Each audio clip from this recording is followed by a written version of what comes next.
வணக்கம், எல்லோரும் எப்படி இருக்கீங்க? நான் நல்லா இருக்கேன். நம்ம சேனலை புதுசாக பார்த்துட்டு இருந்தீங்க அப்படின்னா சப்ஸ்கிரைப் பண்ணிவிட்டு பெல் ஐக்கானை தட்டிக்கோங்க. இன்றைக்கி எங்கே போகிறோன்றதை நம்ம பைக்கில் போகும்போது அப்படியே சொல்கிறேன். இன்றைக்கி எங்கே போகிறோம் பார்த்தீங்கன்னா, நம்ம Aadhaar card pan card link பண்ணாமல் சேலரியே நமக்கு வரல. நான் என்ன பண்ணிட்டேன்னா, என் பேரில் 2 பேன் கார்டு ஆயிடுச்சு. 2 பேன் கார்டாகவும் நம்ம லோன் அப்ளை பண்ணும்போது 2 பேன் கார்டு இருக்குது. 2 பேன் கார்டு இருக்கவும் உங்களுக்கு லோன் வராது, இதை நீங்கள் ஒரு பேன் கார்டை வந்து டீஆக்டிவேட் பண்ணணும் அப்படின்னு சொல்லிட்டாங்க.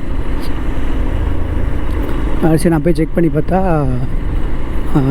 நான் யூஸ் பண்ணுற பேன் கார்டு லிங்கில் இல்லாமல் லிங்க் இன்ஸ்டன்ட் பேன் கொடுக்கவும் அது புதுசாகவே ஒரு பேன் உருவாகி அது லிங்க் ஆகி வந்திருக்கு.